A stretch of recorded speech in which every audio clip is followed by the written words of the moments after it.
하나님의 말씀은 마태복음 24장 23절, 24절 두 절 말씀 제가 봉독해 드리겠습니다. 그때 사람이 너에게 말하되 보라 그리스도가 여기 있다 혹 저기 있다 하여도 믿지 말라. 거짓 그리스도들과 거짓 선지자들이 일어나 큰 표적과 기사를 보여 할 수만 있으면 택하신 자들도 미혹하게 하리라. 아멘. 함께 기도드리겠습니다. 사랑의 아버지 하나님, 이 시간도 성령 하나님께서 함께 하시고 도우셔서 오늘 우리를 향하신 하나님의 온전하신 뜻을 깨달아 알 수 있도록 은총을 더하여 주시옵소서. 감사하오며 예수님의 이름으로 기도드리옵나이다. 아멘. 오늘 수요예배는 마태복음 24장 23절 24절 말씀을 통하여서 사실은 지금 코로나19 사태로 인하여서 지금 사회 일각에서 계속 이슈가 되고 있는 신천지에 대해서 우리 함께 생각해보고 또 오늘 우리가 무엇을 경계해야 되는가라는 차원에서 오늘 함께 말씀을 나누도록 합니다. 오늘은 설교라기보다는 오히려 교육, 신천지 이단에 대한 교육적인 차원에서 이 말씀을 준비했습니다. 물론 마태복음 24장에 보면 예수님께서 말세에 일어날 일들에 대해서 말씀을 하시면서 특별히 거짓 선지자들, 거짓 그리스도가 일어날 것이다. 이것은 예수님 이후로부터 계속해서 어느 시대나 존재했던 것이 바로 거짓 그리스도, 적그리스도였습니다. 이 거짓 그리스도, 거짓 선지자, 늘 우리는 이단이란 말로 다 표현을 하지요. 이단의 교주들이 결국은 자신이 그리스도다, 자신이 재림주다라는 이런 이야기를 했었고요. 지금도 신천지 증거장막 성전, 신천지 예수교 증거장막 성전, 그래서 우리는 그것을 줄여서 그냥 신천지라고 이렇게 보통 이야기를 합니다. 이 신천지는 그 세월을 보면 1980년 3월에 이 교주 이만희가 세웠고요. 처음에는 안양에 세웠다가 그 본거지를 과천으로 이전하여 지금 과천에 그 본부가 있습니다. 신천지가 사력을 상당히 많이 확장시켜서 지금 아마 24만 명이 훨씬 넘는 그런 이루어질 거라 보여집니다. 21만 명이라 이런 통계도 나와 있지만 실질적으로 보면 해외까지 다 포함하면 그 숫자를 상회하는 것은 틀림이 없을 겁니다. 자, 근데 이 신천지가 도대체 뭘까? 신천지가 도대체 어떤 데서부터 시작이 되었고, 그리고 신천지가 어떤 교리를 갖고 있고, 그대의 포교 전략이 뭔지 우리가 이것을 제대로 알아야 사실 우리가 그 모든 것에 대처할 수 있다 생각되어집니다. 지금 코로나19 사태로 인하여서 사실 한국 사회에서 이 신천지 집단은 사실 손가락질을 받고 있는, 지탄의 대상이 되고 있는 집단이 되어버렸습니다. 과거 이건 제 이야기가 아니라 TV에서도 그런 내용이 등장하더라고요. 어떤 내용이냐, 과거 세월호 때문에 결국은 이 구원파, 세월호 사건 때문에 구원파가 수면 위로 부상을 했고, 그것 때문에 구원파가 와야 되는 그런 계기가 되었던 것처럼 이번 신종 코로나19라는 이 사태로 말미암아서 결국은 신천지가 세간에는 물 위로 부상을 해서 결국은 모든 사람이 신천지가 뭐냐? 거기에 궁금점을 갖게 되고 신천지의 문제점이 뭔가 TV에서 계속 그런 내용을 보도하는 것을 우리가 확인해 볼 수 있습니다. 자, 그런 차원에서 오늘 기독교인들, 특히 신천지의 포교 대상은 이미 기존 신자입니다. 전혀 믿음이 없는 사람보다는 아무 종교도 갖고 있지 않는 이방 다른 종교를 가지고 있는 사람이 아니라 기독교를 가지고 있는 사람들에게 접근하여 그들을 포섭 대상으로 삼는다라는 것. 그런 차원에서 오늘 우리가 신천지에 대해서 다시 한번 이 어떤 내용을 가지고 있는지 확인해 보면서 경각심을 고취하는 시간이 되었으면 좋겠습니다. 신천지 이만희는 그가 태어나서 아마 이제 청년 시기 때는 천부교라고 하는 전도관을 많이 다닌 것 같습니다. 그랬다가 그가 1967년에 67년 유재열의 장막 성전을 들어가게 되었고요. 거기서 따라다니면서 많은 것을 배우다 결국은 자기 모든 재산을 다 날린 후에 사기로 유재열과 그 밑에 있는 추종자를 법정에 고소하여 세우게 됩니다. 그리고 그것을 떠나서 1978년에 솔로몬을 통하던 백만봉이라는 사람을 추종하게 됩니다. 솔로몬 창조교회 12사도 조직의 하나로 있다가 그는 1980년 3월 14일에 자신을 따르는 세력들을 규합해서 안양에다가 신천지 중앙교회를 설립하고 그 이후에 지금의 과천으로 옮기게 됩니다. 그리고 그 이름을 신천지 예수교 증거장막 성전이다, 이렇게 긴 이름을 붙였습니다. 아마도 그 이전에 있었던 장막 성전이라든지 이런 것에 기초를 했기 때문에 그 앞에 자신이 좀 독특하다라고 하는 것처럼 신천지다 이런 말을 붙이고, 그리고 기독교, 정통 기독교와의 어떤 이건 좀 이상한 것 아니냐라는 것을 무마시키기 위하여 예수교라는 말을 거기다 붙이는 것이죠. 우리도 보통 보면 지금 장로교도 대한예수교 장로회, 마치 이런 것처럼 그 앞에다 예수교라는 말을 붙여서 마치 자신들은 이단이 아닌 것처럼 그게 포장을 하고 있는 것을 볼 수가 있습니다. 사실 이 신천지의 교리는 독특한 것은 그렇게 없습니다. 과거 천부교, 그 전도관에서 배웠던 것들과 유재열의 장막성전과 백만봉의 재창조교회, 여기서 배운 것들을 그냥 규합해서 그 해석 방법과 교리를 그대로 규합해서 자신만의 독특한 방법을 가지고 포교를 하고 그것을 이렇게 엄청난 세력을 키우게 된 것입니다. 특별히 이 신천지 이만희는 사실은 제가 그 책자도, 그들이 발간한 책자를 봐도 이만희가 무슨 특별히 메시아다, 구세주다, 그리스도다 이런 표현을 쓰지 않습니다. 근데 교묘하게 바로 이만희를 지칭하게끔 하는 그런 말들로 가득 차 있는 것을 볼 수가 있습니다. 저희 교회도 요즘 신천지가 자신의 책자, 과거에는 편지글처럼 써가지고 사람의 손으로 쓴 글자를 가지고 그런 편지로서 교회에다가 막 무차별로 집어넣더니 요새는 아예 책자, 출판된 책자를 가지고 교회에다 갖다 꽂아놓습니다. 그러면서 이번에 어떤 책자를 보게 되냐면 신천지 정통교리와 한기총 이단교리 비교라는 책자가 하나 들어가 있더라고요. 총 100가지 항목에 걸쳐서 한기총은 이래서 잘못했다, 한기총의 해석 방법, 성경에 관한 모든 것들은 틀렸다, 그들의 신앙과 그들의 교회 모든 것들은 이런 면에서 틀렸다, 자기들 신천지가 정통이다라는 것을 이야기하는 그런 책자였습니다.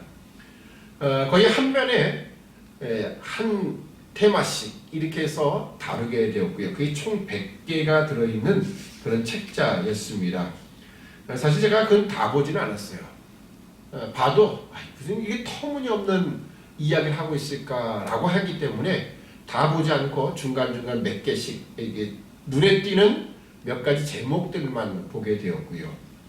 그걸 보면서 공통점을 하나 발견하는 것이 있습니다. 그건 뭐냐? 한기총이 도대체 뭐냐? 사실 많은 신자들은 한기총이, 물론 지금도 광화문에서 집회하는 그 한기총이라는 그런 마치 무슨 한국 기독교 총연맹, 그래서 한국 기독교를 대표하는 그런 기관인 것처럼 느끼지만 사실은 한기총은 한국에 있는 모든 기독교를 대표하는 기관은 아닙니다.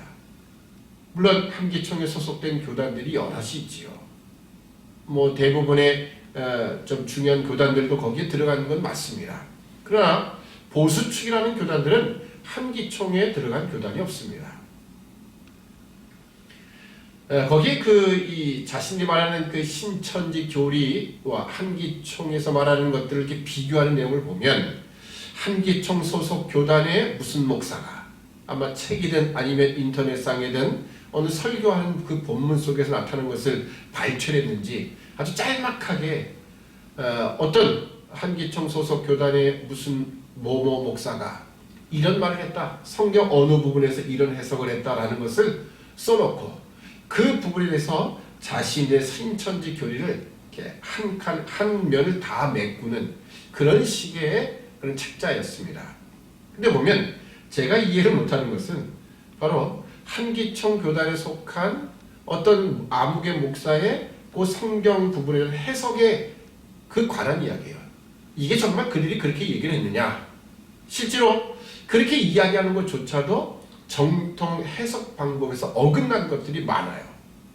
그럼에도 불구하고 그것을 마치 한기총에 속한 마치 한국에 있는 모든 교회들이 다 그 해석을 따라가는 것처럼 취급을 하고 자신의 교리를 마치 그것과 대비해서 우리가 이렇게 월등하다, 우리가 맞다, 이것을 증거하는 책처럼 소개를 해놨더라고요.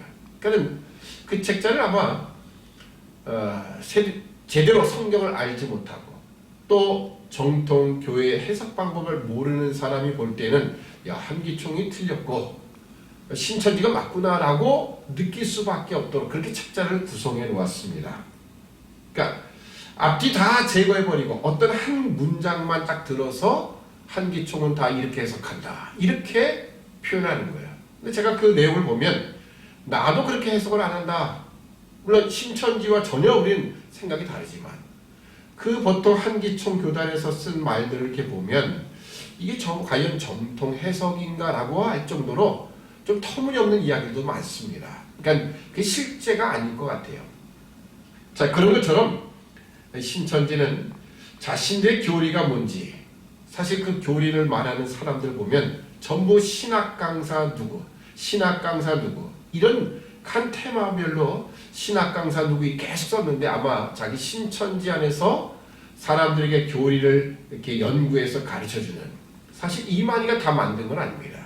과거 신천지에서 나온 지금 이제 목사가 된 개신교 목사가 된 한 분이 이야기하기를 자신도 그 교리를 만드는 사람이었대요. 왜? 이만희가 너무 모른대요.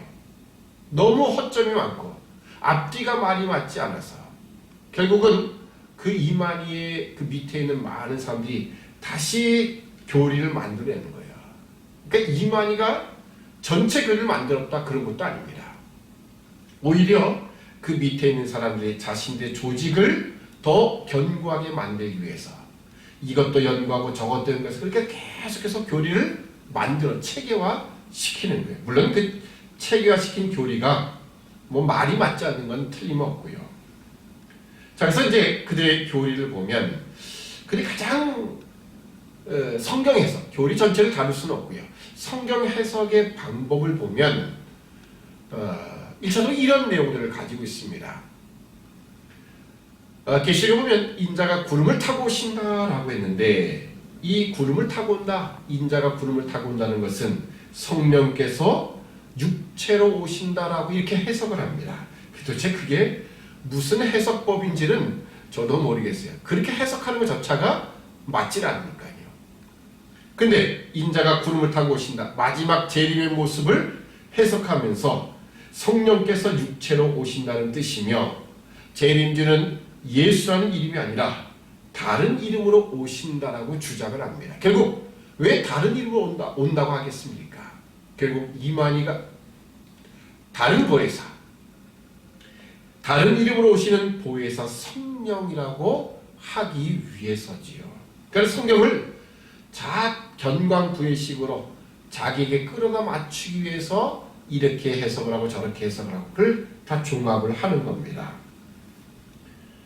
특별히 그들이 가지는 이 성경에 대한 생각은요, 성경은 바로 암호로 기록된 책이라 비유와 상징으로 기록된 책이기 때문에 이건 영적 차원의 길이기 때문에 그냥 우리가 쉽게 해석할 수 없다라고 이야기를 합니다.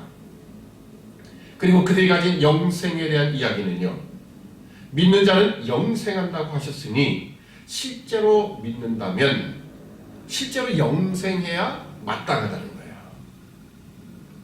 이것은 영생교라고 하는 조이성이 설립한 영생교의 그 주장입니다. 지금도 이만희는 죽지 않는다고 그러죠. 죽지 않고 영생한다라고 하는 거예요. 근데 이번에 TV에 비춰진 이만희의 모습을 보면 글쎄 89세라고 보기에는 정정한 편이었어요.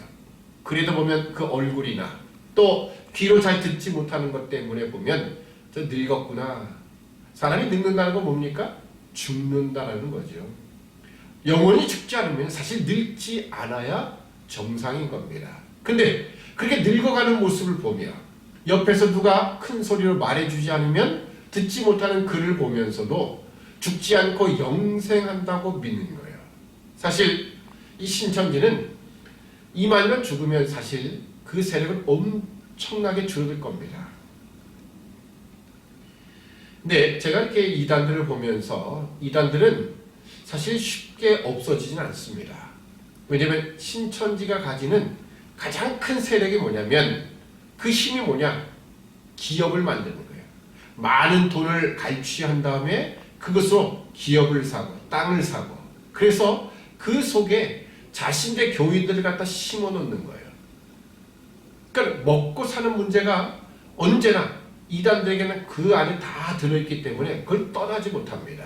근데 신천지는 특이해요. 신천지는 교회, 성경 공부하는 공부방 이런 것들을 많이 만들었지 기업체를 만들진 않았어요. 무슨 뜻이냐면 결국 신천지는 이만희가 죽고 나면 그 세력은 갑자기 저 밑 나락으로 떨어질 것은 틀림이 없습니다. 왜요? 그가 주장했던 것이 죽지 않고 영생한다는 것이었는데 곧 이제 늙고 모든 것이 쇠약해지고 죽을 수밖에 없을 거예요.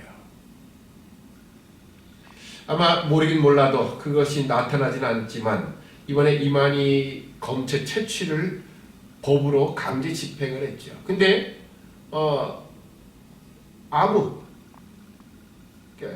확진이 안 된 것으로 그러니까 무증상으로 나타났습니다. 바이러스에 감염되지 않은 걸로 나타났어요. 아마 그것을 보고 봐라 우리 교주는 안 걸린다 이렇게 말하는지도 모릅니다. 그러나 이미 신천지 안에 얼마나 많은 사람이 감염이 됐습니까? 자, 이런 것을 보면 그들이 얼마나 지금 헛된 주장을 하고 있는가를 우리가 알 수 있습니다. 그래서 그들은 천국에 대해서 이야기할 때도 성경은 천국에 대해서 4, 5세기의 천국에 대해서 한 번도 언급을 하지 않아요.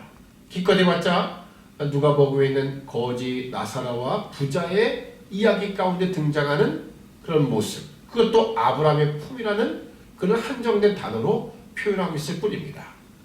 그래서 그들은 천국에 대해서는 이 땅 말고 다른 곳에 천국이 있는 것이 아니라 이 땅에 새 땅과 새 하늘이 시작된다. 그 신천지라고 이름을 붙인 겁니다.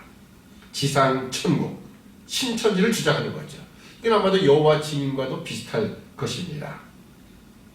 자, 우리가 뭐 신천지의 교리라든지 그의 모든 이 내용들을 다 확인해 볼 수는 없고요. 그들이 가지는 그리 말하는 포교에 관한 이야기를 좀 해보려고 합니다. 사실은 이 정통 기독교에서는 야 신천지 너희는 교회라는 명칭을 붙이지 말아라 그렇게 이야기를 하고 있고요. 또 불교에서도 너희는 포교라는 말 쓰지 말아라. 왜냐하면 포교라는 말은 불교가 쓰는 용어거든요. 그러니까 신천지는 이래저래 얻어맞게끔 되어 있습니다. 자, 그런데 이 신천지가 가지는 이 포교의 전도라가는 그 포교의 특이점은요, 거짓이라는 것이 허용이 된다는 겁니다. 교단을 위한 거짓말, 신을 위한 것이니 이것은 거짓말이 아니고 오히려 거짓을 당하는 그 상대방에게 구원을 주는 것이기 때문에 절대 이건 잘못된 것이 아니다. 그래서 전도를 위한 거짓말은 얼마든지 허용이 될 뿐만 아니라 심지어는 장려도 하고 있다는 겁니다. 그래서 이들은요 자신이 신천지 신자라는 것을 철저하게 숨깁니다.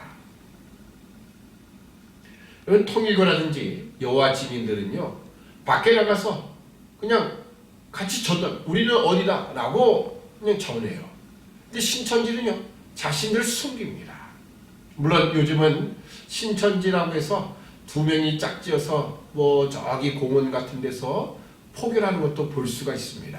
근데 그것을 어떻게 보면 인턴 과정에서 마치 영업사원 훈련을 하기 위한 그런 기초 과정이지, 그렇게 해서 포교가 되는 경우는 거의 없습니다.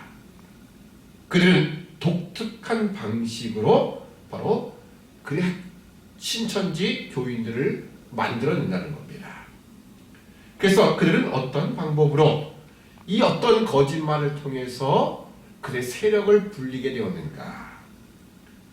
그들은요, 교단 차원에서 철저하게 전도 대상을 오랜 시간과 공을 들여서 검토하고 단계적으로 포섭을 합니다. 그 순서는 크게 세 가지로 볼 수가 있습니다. 첫 번째 단계는 뭐냐면 취미 활동을 하는 거예요. 같이 취미 활동하는 상태에서 만나게 됩니다. 물론 포섭을 당하는 입장에서는 우연히 만났다, 아니면 같은 단체에서 만나게 되었다 하지만 저쪽 이 신천지 사람은 계획적으로 접근하는 겁니다. 목표 대상이 원하는 것을 찾아 맞춤형 서비스를 하지요. 그들을 커뮤니티로 인도를 합니다. 피아노, 영어 공부, 수지침, 운동, 요리, 독서, 요가, 대화, 어떤 것든 좋습니다. 커피숍에 가서 수다도 떨고, 공원에 가서 같이 음식도 나누고, 자전거도 타고, 영화 감상이나 독서도 함께하는 등 비슷한 취미 활동을 하고 어울리면서 좋은 사람이라는 인상을 심어줍니다. 보통 사람은요, 자신에게 잘해주는 사람에게는요, 마음을 열게끔 되어 있습니다. 근데 이렇게 마음을 여는 것 그 자체가 이미 그에게는 전도의 하나의 과정이라는 거예요. 첫 단계입니다. 자, 둘째 번 단계는요, 사랑방에서 또는 복음방이라는 곳에서의 성경 공부입니다. 첫 번째 단계에서 친해지고 나면은 우리 함께 성경 공부 한번 안 해볼래? 이렇게 유도를 하는 겁니다. 부담스러우면 안 해도 돼. 보통 이렇게 권유를 하게 되면요, 그만큼 친해졌기 때문에, 우리는 뭐 친해지지 않으면 그런 생각을 안 하니까요. 그러니까 친해지고 나면 그 권유를 뿌리칠 수가 없는 거예요. 공짜로 무언가를 가르쳐주고 놀아주고 말도 들어주고. 근데 어떻게 가볍게 성경 공부하자고 하는데 그걸 거절하겠습니까? 그래서 또 언제든 싫으면 중단해도 돼, 이렇게 얘기하니까 그래, 잠깐 가보자. 지금까지 나에게 해준 그 성의를 봐서라도. 결국 이렇게 한 번 가게 되죠. 그러면 노는 것과 성경 공부방 계속해서 함께 하면서 친밀감을 유지하게 됩니다. 일반적으로 성경 공부방에서의 사랑방 성경 공부는요, 보통 일반 교회가 가지는 성경 공부 수준과 비슷합니다.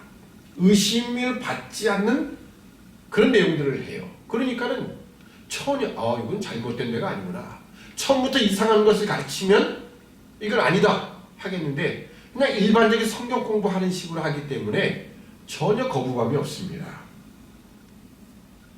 자, 그러고 나면 이 사랑방, 이 성경 공부를 끝나게 되면 세 번째 단계로서 신천지 센터에 들어가서 본격적인 교리를 배우게 됩니다. 이 앞에 두 단계는 서로 친밀한 관계를 유지하고, 그리고 아주 간단한 성경 공부, 이것은 바로 이 센터에 들어가기 위한 기초 과정에 불과한 거예요. 이 센터는 월요일, 화요일, 목요일, 금요일 4번을 하게 되고요. 한 번 모일 때마다 3시간을 공부를 합니다. 그리고 7개월간 하게 돼요. 어마어마한 양이죠. 신천지 입장에서는 이것을 가장 중요하게 생각을 합니다. 이 과정을 졸업하고 단계별 성경 시험까지 합격을 해야 비로소 신천지에 입교할 수 있는 자격이 주어지는 겁니다. 보통 이 센터에 들어가도요 3개월 정도까지는 여기가 신천지인지는 전혀 모릅니다. 근데 그 다음에 신천지인 걸 알아도 그 다음에는요 더 이상 빠져나올 수 없는 상태가 이미 되어버린 것이죠. 그 교리에 흠뻑 빠져들어가 있는 겁니다. 신천지는요 간혹 가다가 그 중간 과정에서 탈락을 시키기도 합니다. 탈락 대상은 보통 바쁜 사람이죠. 주 4회를 참석 다 못할 사람, 또는 게으른 사람, 성경 공부에 별로 열심히 없는 사람, 또 의심이 많은 사람들, 괜히 의심이 많은 사람을 끌어들였다가 자신들의 위치와 모든 것들이 노출되기 쉽기 때문에 그렇습니다. 그래서 이들은 정식으로 교단에 입단을 시키지 않고 중도 탈락을 시켜버립니다. 근데 보통 이 한국 안에도 수백 군데 이 센터가 있는데요. 보통은 일반 상가 안에 학원이라든지 또는 취미 또는 상담센터처럼 위장하고 있기 때문에 거기가 신천지 잘 모릅니다. 보통 이 신천지 센터에 가면 똑같은 수련생이라고 보여지지만 그래서 반은 이미 신천지 확실한 교인들이고요. 반은 이제 초보 단계 사랑방 성경 공부가 끝나고 그리고 올라온 사람들. 그러니까 반반인 거예요. 근데 똑같이 수련생의 행동처럼 합니다. 그러면서 그 실지 수련생들을 감시하기도 하고 그들을 어떻게 해서든지 이 공부를 졸업시키기 위해서 같이 격려하고 같이 도와주는 역할을 합니다. 왜요? 그것조차도 사실은 자신의 점수와 관련되어 있기 때문에 그래요. 자, 이렇게 해서 수련 기간을 마치고 정식 교도가 되면요 사실은 단계가 올라가야 됩니다. 보통 우리가 게임하면 게임에서 레벨이 자꾸 올라가는 거죠. 레벨업을 시켜야 되는 거예요. 왜요? 14만 4천 명만 구원을 얻는다라는 거예요. 이건 변할 수가 없습니다. 그렇게 시작을 했기 때문에.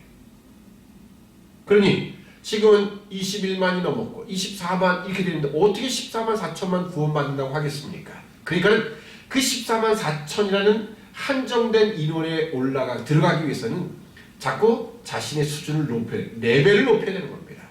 레벨을 높이는 방법이 뭐겠습니까? 그 하나는 돈이고 하나는 시간입니다.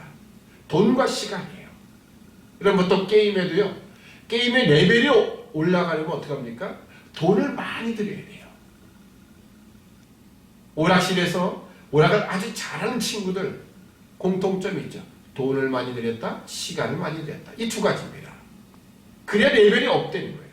마찬가지입니다. 신천지도 그가 14만 4천에 들어가기 위해서 레벨이 올라가기 위해서는요.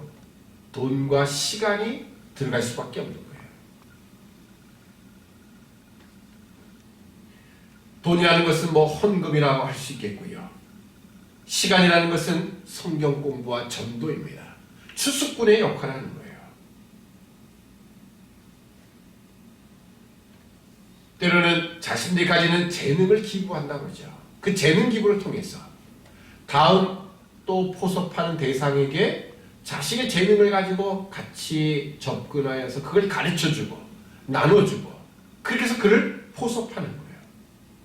그 결국은 그들을 신천지 교인으로 만들면 자신이 또 한 단계 올라가는 거예요. 점수가 올라가는 겁니다. 실제로 이번에도 그런 내용이 TV에서 계속 등장하더라고요. 전도하는 것, 추수하는 것 그거 못하면요 벌금 100만 원씩 내야 된대요. 또 잘하는 사람은 그걸 상금으로 가져간다는 겁니다. 상금을 제일 많이 받는 사람은 누구냐? 이만희 교주래요. 수십억을 가져간답니다. 제가 보기에는 밑에 사람들 벌금 낸 걸 그 사람이 다 가져가는 것 같아요. 그렇지 않고 어떻게 수십억을 그가 챙기겠습니까? 보통 이 신천지가 포섭하는 대상은요, 20대 청년들과 40에서 60 사이의 중년 여성이래요. 왜냐하면 20대는요, 지금 방황하는 세대입니다. 사회적으로 직장이라든지 모든 사회 자신의 그 앞날에 대해서 사실 잘 모르는 세대예요. 미래에 대한 고민이 많다는 거예요. 그들을 포섭 대상으로 삼아서 이곳에 빠져들게 만드는 거죠. 40대부터 60대는요, 이 중장년 여성들은요, 외로움이 많습니다. 이들이 그들을 포섭 대상으로 삼는 거죠. 한번 빠지면 헤어나기 힘든 이유가 최초 포섭 과정에서 워낙 친근하게 정서적인 돌봄을 해주기 때문에, 마음을 완벽하게 열어놓고 성경 공부를 시작하기 때문에 황당한 교리라도 나중에는 아무 거부감 없이 받아들인다는 겁니다. 그리고 결국 마지막 14만 4천에 들기 위해서 자신의 몸을 다 던질 수밖에 없는 거예요. 이번에 코로나19를 통해서 신천지 교단에서도 그 명단을 다 내어주겠다는 것, 물론 내어줬다고 하지만 지금도 정부에서도 다 믿지 못하는 이유가 뭐냐면, 복음방에 있는 그 사람들은 다 안 줬다는 거예요. 더군다나 신천지 교인으로서 일반 기성교회에 위장 잠입한 사람들의 명단도 안 줬다는 겁니다. 실제로 그런 것이 있지요. 이번에 보면 수원의 생명샘교회에서 확진자가 6명이 나왔습니다. 근데 그 생명샘교회 최초의 그 바이러스를 전파한 자가 누구냐면 바로 복음방 가서 공부하는 교육생이에요. 그 교육생이 결국 자신의 교회에 와서 그걸 퍼뜨린 겁니다. 아주 큰 문제가 발생한 거죠. 결국 그 교회가 지금 폐쇄됐습니다. 방역을 한다고. 또 그 모든 사람들 전수조사한다고. 이 신천지 사람들은요, 이 코로나19 사태를 두려워하지 않습니다. 얼마든지 숨길 수 있어요.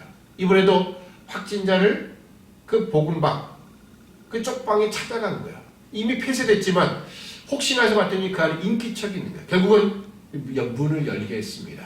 그랬더니 이미 확진된 사람이에요. 증상자가 거기서 나왔고 나중에 확진 처리가 됐습니다. 왜 전화 안 받느냐? 전화기가 꺼졌었대요.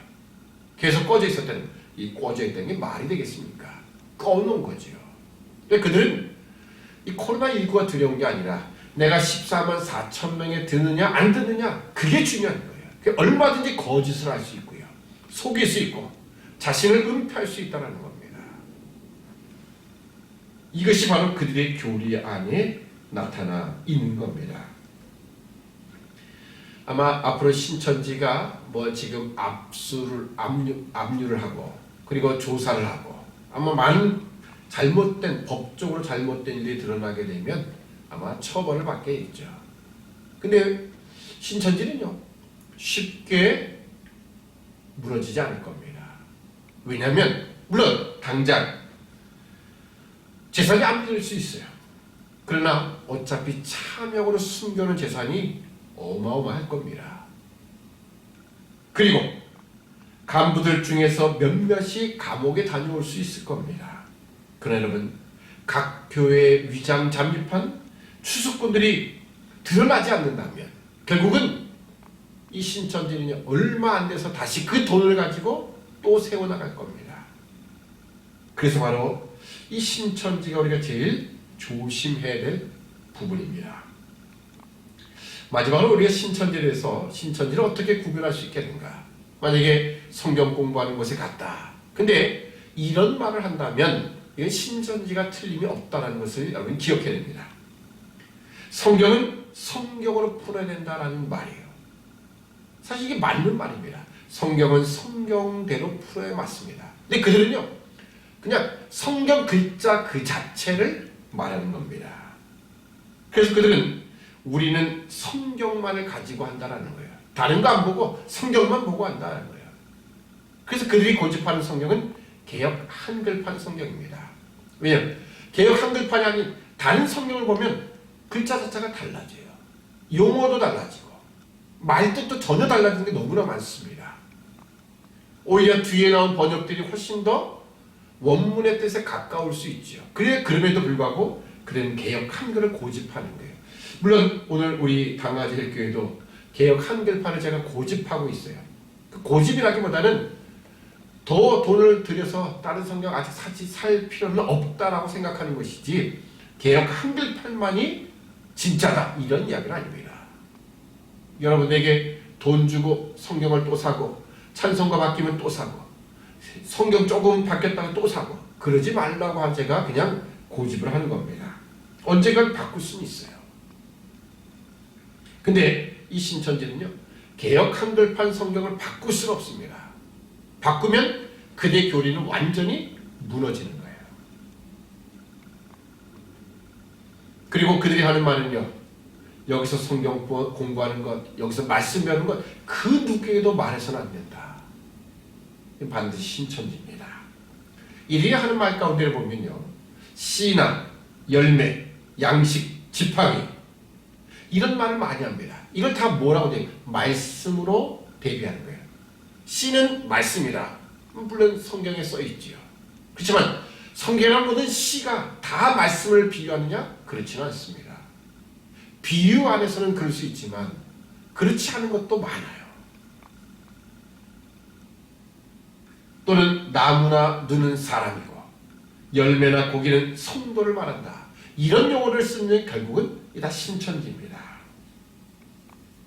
이들은요 이 성경 공부하면서 이단에 대해서 많이 강조합니다. 이단 우리가 경계해야 된다 뭐 이런 말도 하고요. 때로는 정말 신천지를 경계해야 된다. 신천지는 이단이라는 소리까지도 서슴없이 합니다. 근데 거짓말이죠. 그러니까 우리라도 경계심을 늦추도록 하기 위한 위장인 것 뿐입니다. 그들은 얼마든지 거짓말을 할 수 있다는 거예요. 오늘 우리가 기억해야 될 것은 오늘 하나님의 말씀입니다. 오늘 보면 마태복음 24장 23절을 보면 그때 사람이 너에게 말하되 보라 그리스도가 여기 있다 혹 저기 있다 하여도 믿지 말라. 거짓 그리스도들과 거짓 선지자들이 일어나 큰 표적과 기사를 보이어 할 수만 있으면 택하신 자들도 미혹하게 하리라. 아멘. 과거에는요 이적을 보여주면서 이단들이 자신들을 따르라고 했습니다. 근데 이 신천지는요 이적을 얘기하지 않아요. 그런데도 불구하고 사람이 많이 따릅니다. 그들은 철저하게 자신만의 성경 공부 방법으로 자신들만의 교육 방법을 통해서 철저하게 자신들의 신도를 만들어내는 거예요. 우리는 제일 조심해야 될 부분입니다. 오늘 우리가 말씀 앞에 올바로 서 있지 못하고 말씀을 등하냐면요 얼마든지 그 유혹의 손길에 우리도 넘어갈 수 있음을 기억하여 다시 한번 말씀 앞에 돌아오는 말씀을 생명을 삼고 그 말씀을 잘 배우고 그 말씀을 통하여 다시 우리의 신앙을 다져나가는 우리 모두가 되어야 할 것입니다. 기도하겠습니다. 사랑의 아버지 하나님 은혜와 사랑을 참으로 감사합니다. 오늘 하나님의 말씀을 가지고도 전혀 다른 해석을 하고 사람들을 미혹하여 결국은 헛된 길로 빠지게 만드는 신천지와 같은 이단들이 있음을 우리가 보게 됩니다. 더군다나 이번 코로나19 사태로 인해서 신천지가 무리로 부상을 하여 온 천하에 다 공개가 되고 때로는 법적인 심판도 받을 것이지만 우리가 경계해야 될 것은 바로 이들이 가지는 이 교육 방법, 포교의 방법이며 여기에 혹시라도 우리가 말씀 앞에 온전히 서지 못함을 통해서 우리가 미혹당한 일이 없도록 말세가 되면 거짓 그리스도와 거짓 선지자들이 일어나서 할 수만 있으면 그 택하신 자를 미혹하다는 이 말씀 앞에 다시 한번 우리 자신이 내 자신을 비춰보고 말씀 앞에 온전히 서 있는가를 다시 한번 확인하는 이 시간이 되도록 은총을 베풀어 주옵소서. 감사하오며 예수님의 이름으로 기도드립니다. 아멘.